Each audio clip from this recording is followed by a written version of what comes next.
As Egypt got engulfed in the Arab Spring of 2011, massive demonstrations erupted throughout the country.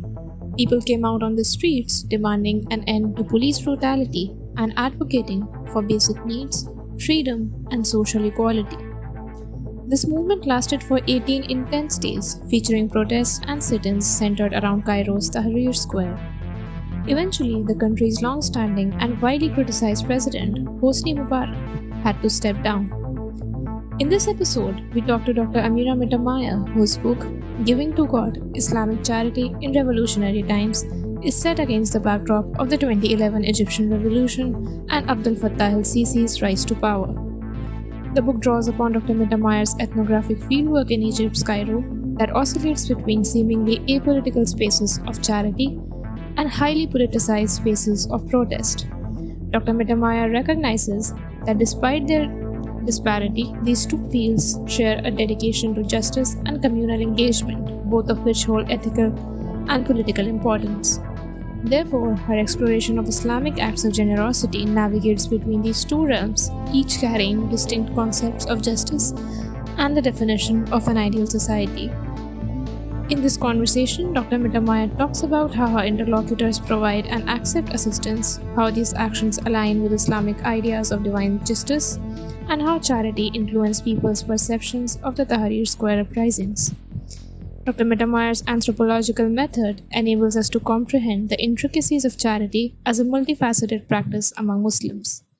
By exploring the relationship between donors, recipients, and God, Dr. Mittermaier offers an alternative framework to conceptualize an Islamic ethics of giving. Welcome to Haqq, a podcast on Islamic studies where we try to assemble perspectives around Islam through the lens of theology, anthropology, philosophy, politics, and more. Through our conversations with academics coming from various disciplines within the field of humanities and social sciences, we try to foreground Islam as a tradition of debate, dialogue, and critique, thus challenging certain settled ways of thinking about Islam and Muslim societies. Hello, Professor Mittermaier. Welcome to Haqq podcast. So today we'll be discussing your book, Giving to God, Islamic Charity in Revolutionary Times. And during the course of this conversation, I would like you to help us think through how this ethics of giving that you have explored in the book is different from other modes of charity because it orients itself towards God first and foremost. And I would also like you to touch upon how this mode of giving problematizes certain conceptions that we have about ideas like compassion, pity, poverty, gratitude, and so on. But we'll get into that later. Let us first just begin by you telling us a bit about yourself and the experiences that shaped your research interests. Sure. Thank you for having me on this podcast, and thanks so much for this question. So I'm part German, part Egyptian. I grew up in Germany, but I've had a lifelong connection to Egypt. And after high school, went to Egypt for a year to study intensive Arabic, and then from that led me into an Islamic studies program back in Germany in Tübingen. So I started with that, but it wasn't quite what I had wanted, and so I ended up in the States through an exchange program. I went to Michigan for a year and took undergrad classes there, and I happened to take a class with my future supervisor, Professor Brinkley Messick, who became my supervisor, on the anthropology of the Middle East or something along those lines. And I just fell in love with the genre of ethnography. So the kind of writing that anthropologists do, the kinds of questions anthropologists ask. So I knew this is really my intellectual home. And from there, I ended up in a PhD program at Columbia University. And from New York, later moved to Toronto, where I've been for the past 15 years. And I'm teaching here in anthropology and the study of religion. But I would say what has shaped me and my thinking is really what anthropology has enabled for me, which is these longer stretches of fieldwork in Egypt that really have allowed me to immerse myself and connect with different worlds and different kinds of communities in Egypt. And yeah, I'm very grateful to anthropology as a discipline, as a path for having enabled these various conversations, connections, friendships, and the different interlocutors that I've come to know. And I would really say that it's those encounters that first and foremost shaped my thinking, my work, and the kinds of questions I've been asking. That's really interesting. So let us move to discussing your book now. I found interesting was that you have managed to bring together these seemingly very apolitical spaces of charity with the highly politically charged sides of protest. So my question to you is that what got you interested in examining Islamic charitable spaces, and how did you bring them into conversation with sites of political resistance? And while doing so, please also give us a brief background of the socio-political milieu of the time in Egypt while you were conducting your fieldwork. So yeah, that's. Sure, thank you. So first off, I should say that yes, this is what the book tries to do. It tries to bring into conversation a very charged political moment and seemingly apolitical practices like charitable giving. But that's not what how I conceptualized it in the beginning, right? So the project, in a sense, was born before the Egyptian Revolution in 2011, and it really had come out of earlier work I had done on dreams in Egypt and my interest in this intersection between the visible and the invisible. So very concretely, I was interested in people who would be visited by a saintly figure, say Sayyid Zainab, in a dream, and would then go the following day to the saint shrine and distribute food to the poor at the shrine. So this exchange between invisible visit, invisible gift, and visible giving. So this is how my interest in charity emerged, because then I became attuned to all the various forms of giving that aren't just a response to poverty, but also have a partaking in a spiritual economy. So this is the kind of the history of the project. But then, yes, what happened is that the bulk of the research I was able to do in 2011, which is the year of the so-called Arab Spring. So I got to Egypt in June. I stayed till December, so a few months after the significant days of the uprising, but still a time when Tahrir Square was occupied in the summer with protesters. People were camping at the square.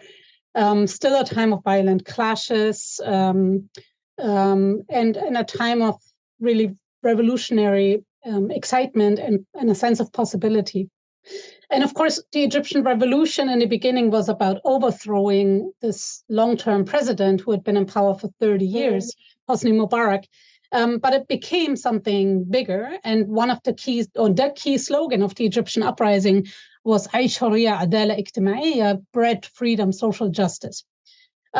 So what happened is that I arrived in Egypt and I just ended up going back and forth between this revolutionary space and these revolutionary conversations that were just really amazing to be part of, right? And they drew me in.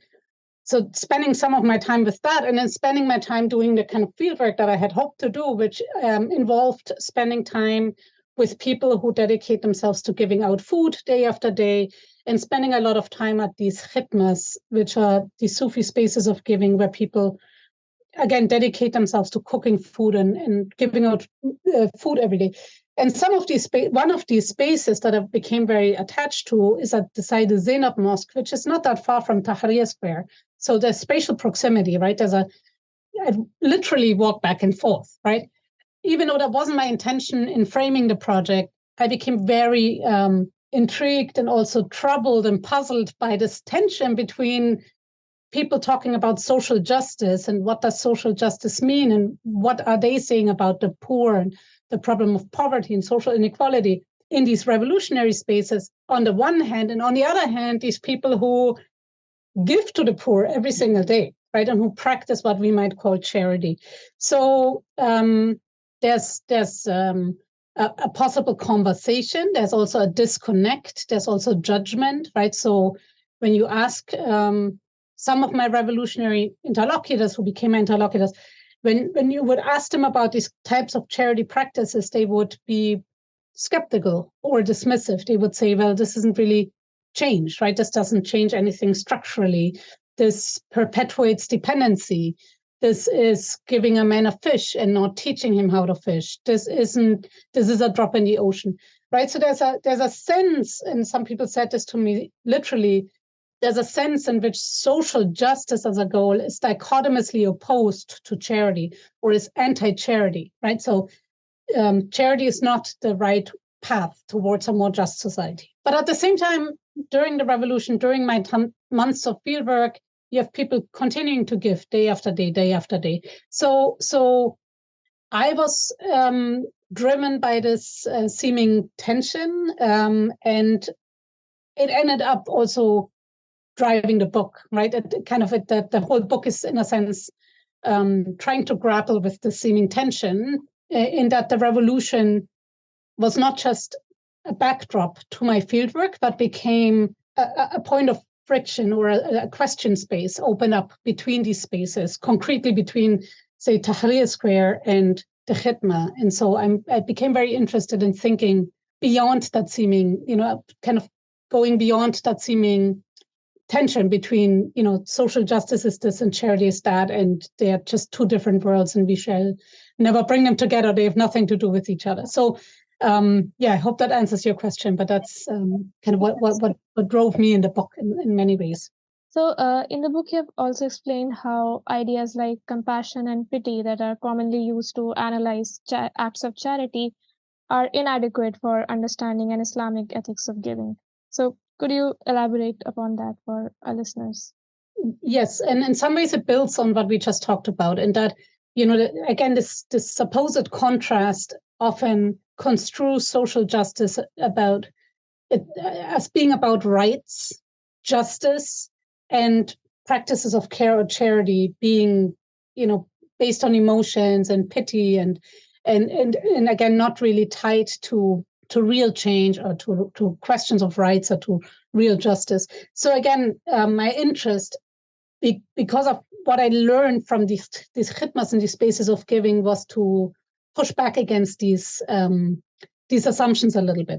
And so one key assumption that I'm taking on in the book about these charitable practices is that they are inherently based in compassion, or that they are about pity, or that they are about emotions and caring and feeling called upon to give, or being a good person and therefore doing good deeds, right?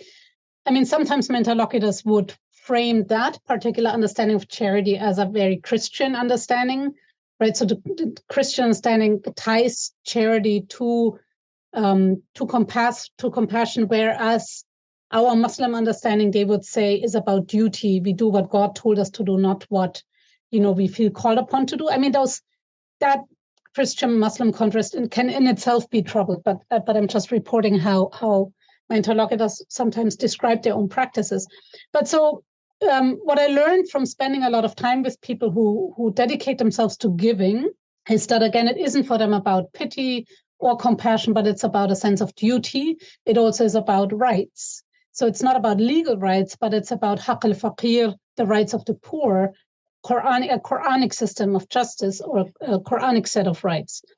So again, this is something that I came to think through my fieldwork, and that I want the book to help us think through together. And I begin the book with the story of an interlocutor who's actually also a friend of mine, who is a very dedicated giver. So she spends a lot of her time going to poor neighborhoods and distributing meals that she has prepared, or food packages, or alms, or blankets, or whatever. She's a big giver, right? And she does a lot of giving. And I started the book with the story of her one day in Ramadan, after having cooked all day and giving food to the poor who are breaking fast with this food, telling me that she actually doesn't care about the poor. Now, she might have been in a bad mood. She might have been grumpy. Something might have bothered her that day. So it might have just been a thing she says. But I still was really struck. Here's this woman who cares, she cares for the poor very, very extensively. And yet she tells me she doesn't care about the poor. So I became really interested in this, this gap between caring for and caring about. And this wasn't just an exceptional instance, but I also found that kind of volunteers that I came to know through work in a charity organization also would often emphasize that it isn't about, kind of feeling again, compassion for these people that you give to, but it's about following a divine imperative to give. And also my kind of Sufi interlocutors at these khidmas would say, would use this logic of duty and rights, right? Like, this is what we ought to do. It's not what I somehow feel compelled to do. So therefore, I then suggest that I describe an ethics of giving that's grounded in the Islamic tradition that isn't about compassion, but it doesn't write on compassion, and it isn't bound to feelings. So even if you're feeling grumpy and you don't actually care about these people, you still ought to give because it's a divine imperative. And sometimes this can become quite puzzling, or even for moments was troubling to me, right? Where I would go with the volunteers into poor neighborhoods, or if you want to call them slum neighborhoods, and they would distribute meals to people, but they would not even really look at them, because it wasn't really about these recipients. It wasn't about feeling compassion for them. It was about literally giving something to God. So literally it was about placing, and they talk to each other about that, right? That you place that meal into God's hand. So the recipient is just a medium to God. And it's not about you somehow feeling bad for them or feeling with them. And so this can upset liberal sensibilities, I believe, and it upset my own sensibilities at times. But I think it's very provocative, because the poor, in some ways, they get elevated as this medium to God. In some ways, they get erased because you're not really giving to them. You're giving through them. But it creates a very different dynamic between giver and recipient. It creates different expectations or a lack of expectations. So if you give in a way that's driven by compassion, you also might have certain expectations of the person for them to exhibit their suffering in a particular way, which you then respond to. You might expect gratitude in response in a certain way. So these expectations of gratitude fall away. This thing that we sometimes call compassion fatigue falls away, because, again, you're not relying on your compassions. So this is what I try to suggest by, again, moving through these different realms of giving, right? So some are more, it's actually different forms of Muslim giving that I describe. Some are very personalized, like this woman that I mentioned in the beginning. Some are more attached to the Sufi tradition. Some are more attached to this volunteerism, and some of the volunteers would maybe describe themselves as Salafi. So they're different modes of Islam, but what they have in common is an ethics of giving oriented towards God, and that doesn't elevate human emotion in the same way, and that doesn't rely in compassion on this in the same way. So I believe that this disrupts our expectations of what makes for good giving or good charity. And I also think that there's actually something quite provocative about this form of giving, right? Because it creates a space for caring for that isn't as closely tied to your emotional state. And I think there's something quite provocative about that. Yeah. So one of your interlocutors, whom I found very interesting, was Sheikh Salah. And so I was wondering if you could introduce Sheikh Salah to our listeners and tell them about the work he used to do, or perhaps still does, and also talk about his notion of the divine minimum wage and how that notion offers us an alternative understanding of social justice.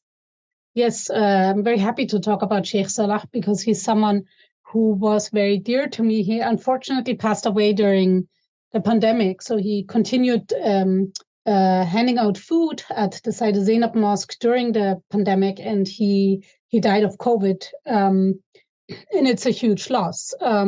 So Sheikh Salah was someone who used to work for the Egyptian military, retired, and then became dedicated, or was called upon by Sayyida Zainab, the Prophet Muhammad's granddaughter, who's buried in Cairo. And so the Sayyida Zainab shrine and the Sayyida Zainab Mosque is kind of the heart of what we call Islamic Cairo.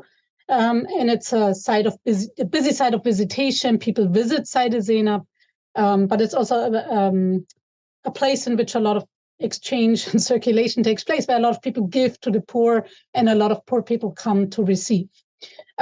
So Sheikh Salah founded a khidma at Sayyida Zainab, and a khidma literally means service, but here refers to a kind of Sufi space of giving and hospitality. So Sheikh Salah rented, so with the help of a donor who paid the rent, rented a very small tiny two-room apartment in a little alley next to this mosque, Sayyida Zainab Mosque. And he lived in Helwan at the outskirts of Cairo, but he would come into the city every day, taking the metro, and come to this apartment, first go to the market, buy his ingredients, come back and cook, and then go over to the mosque twice each day to distribute meals to the poor. So this is what he dedicated his life to, and he again felt called upon by the Sayyida Zainab to do this, so he felt enlisted by Sayyida Zainab to become part of what he called God's armies. And God's armies are these people who do this work of giving.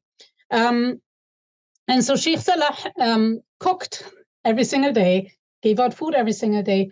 But he also, when he had a moment, would read a lot. And he read both books that are part of the Sufi tradition, but he also sometimes read sociological studies, and he was interested in politics, and he would have opinions about all the different presidential candidates, and he had opinions about the youth that's demonstrating at Tahrir Square and what they're getting right and what they're not getting right. So he was in some ways very down to earth, but also a very spiritual person. And so he one day introduced to me this concept of a divine minimum wage, which is a striking term because it brings together the spiritual and this political idiom, right? That was very much in the air at the time. Again, time of ongoing protests, political debates. What are we to do? How do we ensure, social equality and so on? So he coined this term, divine minimum wage. And divine minimum wage, what is the divine minimum wage? It's food. So even though Sheikh Salah had many ideas about what we ought to do to make Egypt a better place, and he did think that development is important, and he did think that we need to teach the poor how to better organize their lives, in this somewhat semi-condescending way, we need to kind of educate the poor. So he would in some ways subscribe to this idea that we ought to teach the poor, don't give a man a fish, but teach him how to fish. In some ways, he would agree with that. But even though he held all these beliefs, he thought that what's essential and first and foremost has to be done is give food to the poor, right? So again, this is non-negotiable. This is the minimum wage. This is the most basic duty.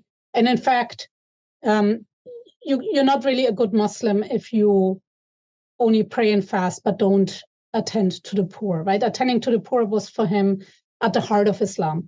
And he didn't just preach this, he lived it on a day-to-day basis. And this is why I have a lot of respect for him. Yes, so divine minimum wage, again, draws together both a concern with justice, a concern with the poor, and this spiritual economy that he's part of, right? Because it's divine and because ultimately you're giving not to the poor, but to God. So every time you're giving to the poor, you're giving lillah, you're giving to God. And this triadic logic, this idea that God is always a third party, is central, I believe, to understanding what these kinds of charitable practices are all about. So they're not only oriented towards God, they're also concerned with something we might call a minimum wage, which is, food in this case. But they're working in a very down-to-earth way, and they're also oriented towards God at the same time. And this is where Sheikh Salah was located, and where today Hassan, who used to be someone who helped him in the khidmah and whom he called from the hospital before he died to tell him to take over the khidmah, who continues this work today. So the khidmah is still up and running because the khidmah is ultimately God's work in their understanding, but Sheikh Salah is no longer with us. So divine minimum wage for me was a provocative term for the book, because it, in a sense, did this work that I was trying to do, which is, what happens when you bring the revolution into conversation with this spiritual economy. This is an instance where he did that work for me, right? Because he's kind of pulling a term that's that's happening at Tahrir, and that's part of political debate, and he's bringing it together with his daily work of giving. Yeah, that's very interesting. So this brings me to Sheikh Mahmoud, who was not engaging in charity, but was a recipient. So could you tell us a bit about him? And you have mentioned in the book that his way of inhabiting poverty, complicates our understanding of poverty itself and of gratitude as well, because he was embracing poverty and at the same time he was refusing to be grateful to the charity that he was receiving.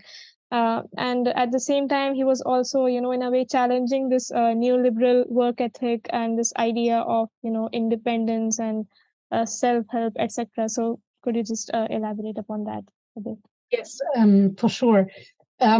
So I first spent a lot of time with people who were giving, right? Mostly giving food, but a lot of different givers. But I also really came to think of this as a triad, like I said before. So you have the person giving, you have God, but you also have the person receiving. And even though the very phrase lillah, the giving to God, in some ways erases the poor, because as you place a meal into the hands of the poor, you're really placing it into the hands of God. So in some ways, the poor get bracketed or erased or just a medium. I felt that I didn't really want to write a book about charitable giving that participates in this erasure, right? So I was also trying to think consciously about the people who receive. And that's not as easy, right? It's easier to talk to the people who give than to the people who receive. But I ended up structuring the book. It's kind of bookmarked by revolution and, the kind of post-revolutionary moment. And then in between, you have 2 chapters on giving and 2 on receiving. And so the second chapter on receiving is very much inspired by Sheikh Mahmoud and more broadly by these figures that are called dervishes or darawish. And so in the Egyptian context, a dervish is someone who's given him or herself over to the spiritual path, might have left their home and their family, might hang around the saint shrines, might fully fully dedicate themselves to kind of being close to the saints, being close to God. So a Sufi of sorts, but not someone who's part of this more bureaucratized world of Sufi orders, right? So more of a kind of a different kind of community of seekers. Dervishes often will hang out at these khidmas, these spaces of giving, because that's where they receive food and shelter, right? So one of the khidmas that I worked with hosted dervishes sometimes for years. They would hang out there, or they would come by every day for a meal. And so spending time in this one khidma made me, enabled me to spend time with dervishes, including with Sheikh Mahmoud, who I was also introduced to through my friend Hassan. And what I noticed about these dervishes is that they often wouldn't, they wouldn't ask for pity, certainly not ask for pity. They also wouldn't really ask for a meal, but they would demand sometimes, right? They would say, bring me a tea, bring me a meal. Again, something that might, upset my sensibilities, or they would ask me for money. And I would kind of struggle with myself about how to handle this. I would give, and there would be no gratitude, right? No performance of gratitude. Again, upsetting my sensibilities, because that's what we're used to, but I'm used to at least. So I kind of struggled with myself, but I also, these kinds of struggles or friction points often are very good places for thinking and questioning and rethinking one's assumptions. And I came to then appreciate the dervish as a figure that takes to the extreme, if you wish, this logic that ultimately nothing belongs to us. We are all poor, right? So we're not materially poor in the same way, but we're all spiritually poor. In relation to God, we're all poor. And because we're all poor, I don't really have to be grateful to you when you give me a meal, right? Like, it's all stuff circulates. It doesn't really belong to us. This is how it's supposed to be. So I came to think of this as performances of entitlement that stand, kind of in tension to performances of suffering that might be expected in other spaces, say government offices, where you have to show that you're suffering to then receive help, or a beggar having to expose their injuries to ask for pity. It's quite different when you say Haga lillah, you say something for God. A beggar in Egypt might say Haga lillah, meaning give something to God, not to me, my broken body and my suffering self, but give to God, right? And so these performances of entitlement, this idea of something for God, to me, kind of is in line with this non-compassion-driven ethics of giving in this larger spiritual economy and this God-centeredness that I try to sketch in the book. And so I see the dervish as as posing a productive challenge once again to what our assumptions might be about good giving and also good receiving, right? There's no performance of gratitude needed because you're giving to God and it's not used to begin with, and we're all poor. Right. So this book also, challenges the assumption that acts that are motivated by by religion are in a way not very relevant to politics, and they're seen as apolitical and passive. And this is how charity was also seen by many of your interlocutors who identified as political activists or revolutionaries. So do you see something radical about the way your interlocutors, I mean the ones who engaged in charity, is there something radical in the way they used to refuse to submit to a, let's say, future oriented notion of justice, and they used to address the needs of the present? So is there anything radical about that? That's a fantastic question. And it's a question I asked myself for months and years, and that I still ask myself, right? So I think this question of what's at stake in putting seemingly apolitical practices into conversation with a revolutionary moment or ascribing to them radical potential is fraught. It's inherently fraught. But why? Because so not only did my revolutionary activist interlocutors say, this stuff is apolitical, it's not really making a difference, it doesn't really address structural inequality, but also, say, Sheikh Salah or these people running khidmas or giving, they don't understand this giving as political, right? They're not saying, oh, this is where the revolution is really happening. They're saying, I'm giving to God. This is what this is about. So what's at stake in me creating this conversation, or bringing into conversation Tahrir and Khidma? What's at stake in me ascribing radical potential to these practices? I think it's in some ways problematic, and if you wanted to, you could even say it's extractive, right? I'm kind of imposing a reading. I'm making something out of these practices that isn't necessarily inherent to them, or that isn't really what my interlocutors would emphasize who engage in these practices.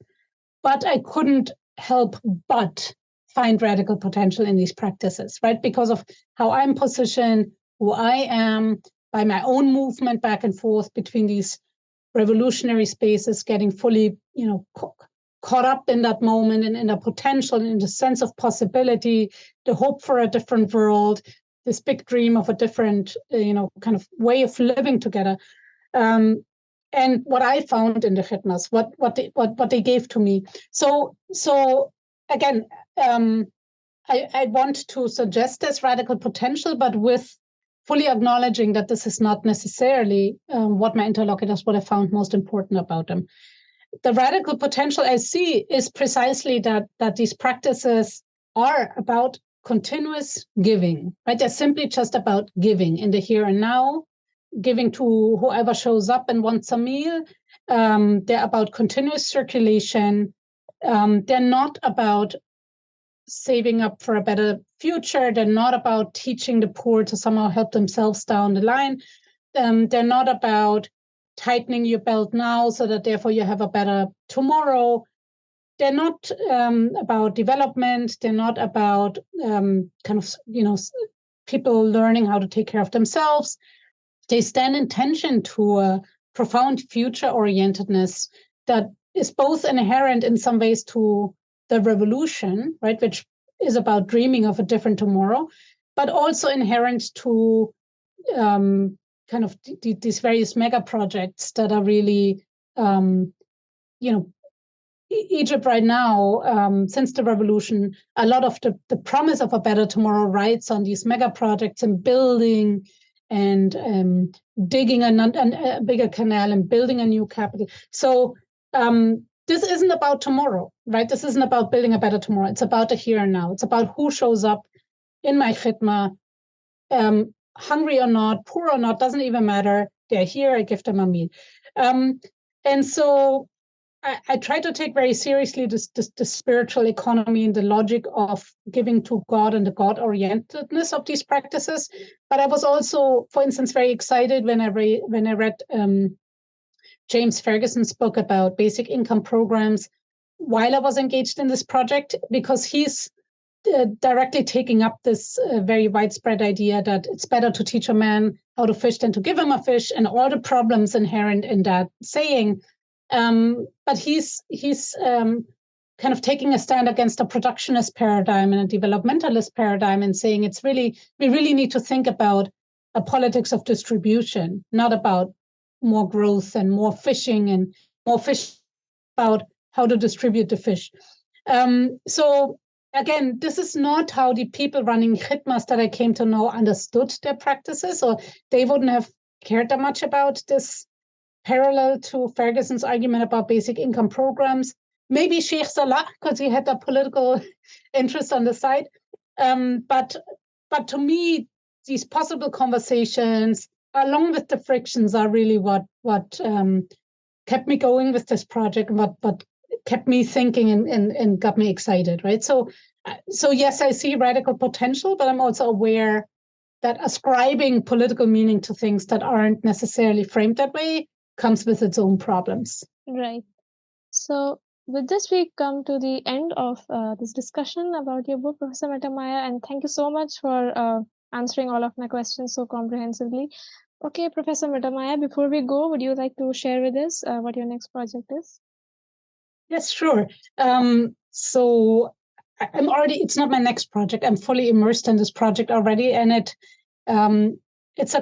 builds on this charity project that we've been talking about today in some ways, because we've come back to this idea a couple of times today. But basically, the kind of giving I describe in that book is a giving that's oriented at God.